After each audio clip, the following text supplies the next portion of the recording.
Olá a todos, sejam muito bem-vindos a mais uma história do canal. Se você gosta desse tipo de conteúdo, se inscreva no canal e ative o sininho. Não se esqueça de deixar seu like e comentar sobre o que achou, isso ajudará no engajamento do canal. Gratidão. Eu via e ouvia o meu marido a chorar e não entendia a razão. Para mim já tudo passará e eu estava bem. Eu disse-lhe: Manuel, eu estou bem. Já passou. Não me ouviu. Eu insisti.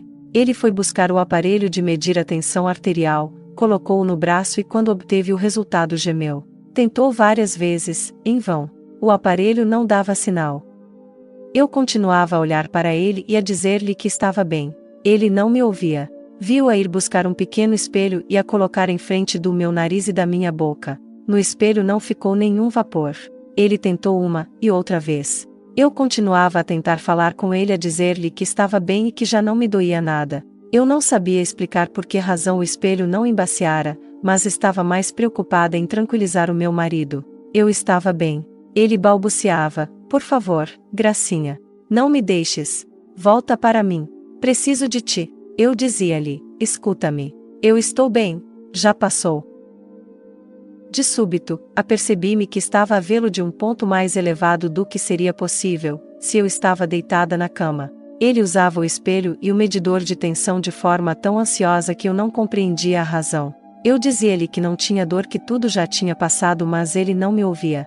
Desistiu e deitou-se sobre o meu corpo a chorar. Gracinha, termo carinhoso do meu nome, não me deixes, por favor. O que vai ser de mim e do nosso filho? Oh meu Deus! Ao contrário de mim, nessa época, o meu marido era católico praticante, embora tivesse algumas dúvidas, e continuou a ser durante muitos anos. Nesse instante apercebi-me de que algo absurdo ocorria. Tive consciência de que estava a ver a cena junto ao teto. Senti-me inquieta. Nesse instante apercebi-me de que algo absurdo ocorria. Tive consciência de que estava a ver a cena junto ao teto. Senti-me inquieta. Era um fato tão estranho. Como podia estar eu a ver o meu marido, em pranto, sobre o meu corpo? Observei com atenção para ter a certeza de que era eu. Era eu. Como podia ser? Que se passava? Não senti medo. Estava intrigada. Tentei encontrar uma explicação, mas não fui capaz. Olhei à minha volta. Estava estupefata. Creio que deixei de ouvir o meu marido, embora o visse debruçado sobre o meu corpo a chorar. Observei com atenção o teto em redor, o candeeiro de teto, os frisos das portas do armário embutido. Eu estava mesmo junto ao teto e estava intrigada com aquela situação. Do meu lado direito estava o roupeiro de 3 portas. Eu via o tampo superior, do lado exterior. Estava cheio de pó e lembro-me de ter pensado: esqueci-me de limpar o pó aqui. Foi então que vi uma folha de papel azul, de 25 linhas, coberta de pó. Era um documento que eu andava à procura e não encontrava. Pensei: está aqui, procurei tanto e ele aqui. Está cheio de pó. Vou ter de o limpar com cuidado. Tive a consciência de que não era um sonho. Embaixo o meu marido abanava o meu corpo e eu sentia pena dele. Não pensei que estava morta. Eu não estava morta porque estava a ver toda aquela cena de um ponto fisicamente impossível. Eu não estava a compreender nada. Absolutamente nada. Senti-me inquieta. Olhei para a parede que estava nas minhas costas e vi o relógio. Quando tentei ver as horas, senti-me aspirada e saí daquele espaço. No instante seguinte estava num local de uma escuridão total. Senti medo. Muito medo. Estava desorientada. Estendi os braços em busca de uma parede ou de um móvel. Não conseguia tatear nada. Lembro-me de andar de braços estendidos e rodá-los em todas as direções em busca de uma referência. Nada. Estava apavorada. Onde estava? O que fazia ali? Não chamei por Deus ou santos. Para mim não existiam. Não chamei por ninguém. Decidi caminhar numa direção, ou pelo menos tentar. Estendi os braços para a frente e movi-me. Foi então que ouvi uma voz. Não tenhas medo.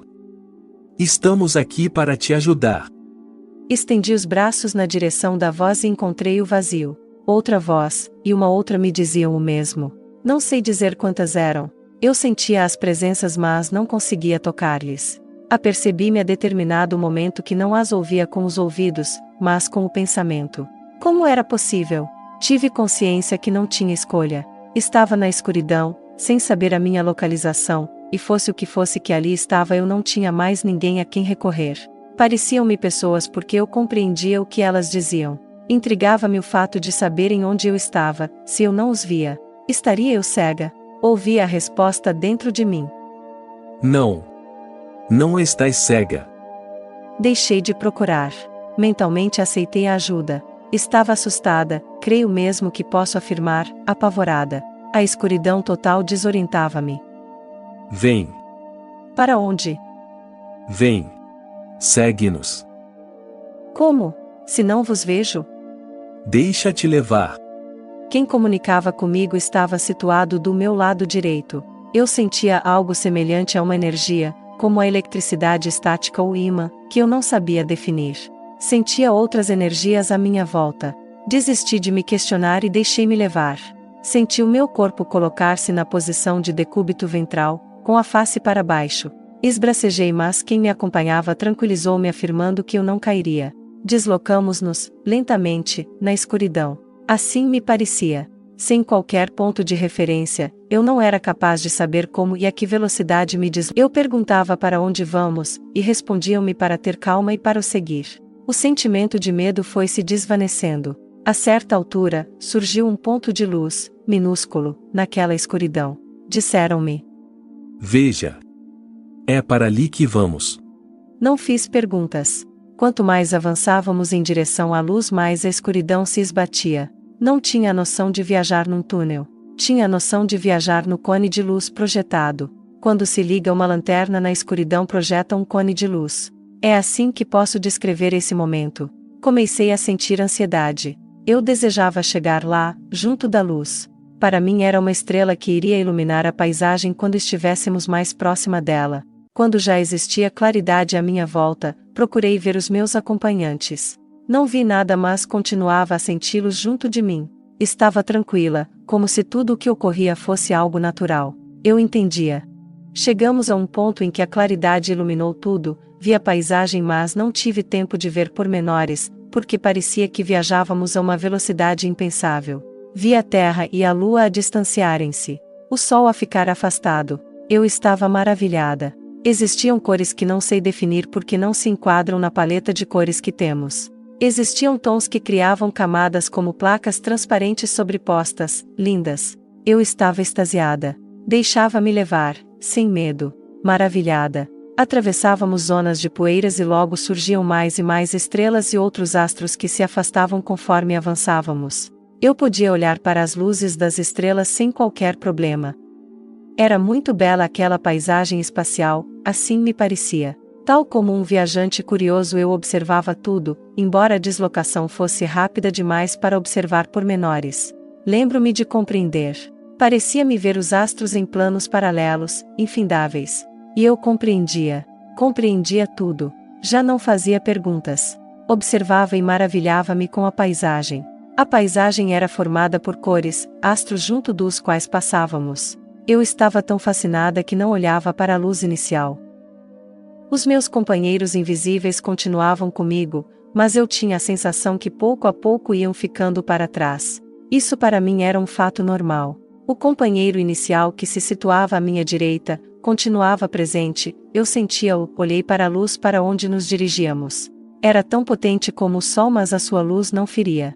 Eu olhava diretamente para ela e não sentia desconforto. O mesmo ocorria quando passávamos junto de um astro qualquer. Nenhuma luz feria. As cores eram tão belas, diferentes das que conheço. Deslocava-me, mas não me lembro de observar o meu corpo. Não me lembrei de o fazer.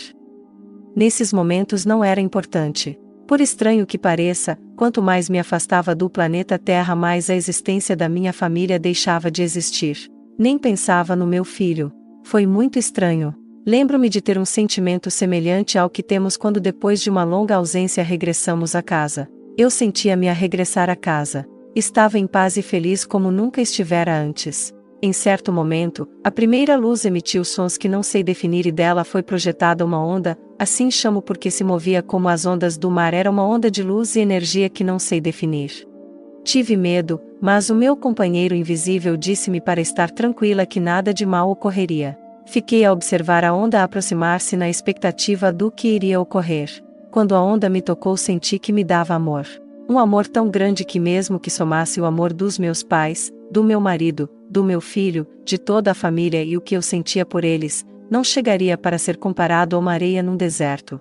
Nunca sentirá algo que se assemelhasse. Uma nova onda se formou e quando chegou até mim eu senti-me amada de uma forma inexplicável. Eu desejava ir para a fonte que emanava tanto amor e deixei de observar o que me rodeava e a centrar-me apenas naquela estranha estrela. Eu queria chegar depressa até ela, e a cada onda que me tocava eu ficava mais feliz, como se sempre eu fizesse parte daquele amor. Já estava perto, assim pensei eu, quando a luz me disse mentalmente: Para. Eu parei mesmo sem querer. Tens de voltar. Voltar? Tens de voltar. O teu marido precisa de ti, e o teu filho também. Não, por favor. Eu quero ficar. Não podes.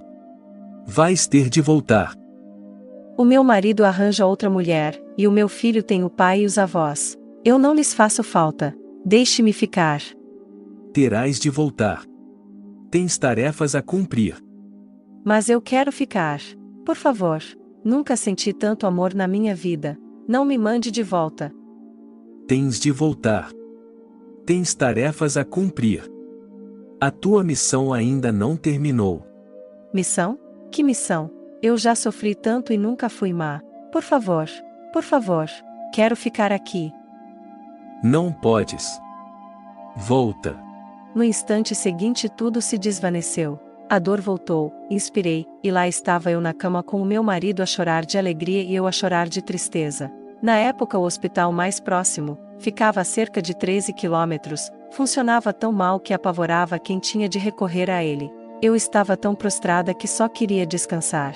O meu marido telefonou para um médico particular mas não atendeu. Contei ao meu marido a experiência que tivera e choramos emocionados. Ele emocionado por eu me ter salvo, eu emocionada pela experiência e pela frustração do retorno. O meu marido afirmou que em momento algum, desde que deitei a mão ao peito e tentei respirar, abri os olhos. Então como podia eu ter visto tudo o que se passará? Disse ao meu marido: desculpa, mas eu não queria voltar. Era tudo tão bonito e havia tanto amor. Quando nosso filho de 4 anos chegou do passeio com os avós maternos, e nos veio abraçar, eu tive um sentimento de culpa por o querer deixar órfão de mãe. Mas a dor da partida daquele ambiente de amor ainda permanecia. O meu marido foi ver se o documento de que eu falava estava em cima do roupeiro. Colocou uma cadeira e resgatou-o, cheio de pó, tal como eu vira. Nunca ouvíramos contar nada semelhante. No dia seguinte, de manhã o meu marido levou-me a um médico particular muito conceituado. Depois de uma longa observação, fez-me um eletrocardiograma, colocou-me num aparelho que radiografava todo o corpo e observou. Fez-me testes de reflexo e de raciocínio. Já não me lembro o que mais fez. A seguir informou que eu tivera uma paragem cardiorrespiratória devido a uma reação alérgica ao composto químico da aspirina, e que tivera muita sorte em sobreviver. Quando meu marido lhe perguntou se devíamos ter recorrido ao hospital, ele disse que nunca eu lá chegaria com vida. Parecia-lhe que eu ficará com uma ligeira lesão no coração e nos pulmões. Disse que eu poderia viver muitos anos com essas lesões. Tentei falar do que me ocorreu mas ele não deixou e disse-me algo do gênero: ora, Graça, a senhora estava inconsciente a um passo da morte. Tenho a certeza absoluta que não viu nada, nem ouviu. Vai fazer um eletroencefalograma para ver se está tudo bem. De regresso à casa, eu e o meu marido decidimos guardar segredos sobre o que ocorreu, com receio de que alguém nos considerasse loucos. Fiz o eletroencefalograma que foi considerado normal para a idade.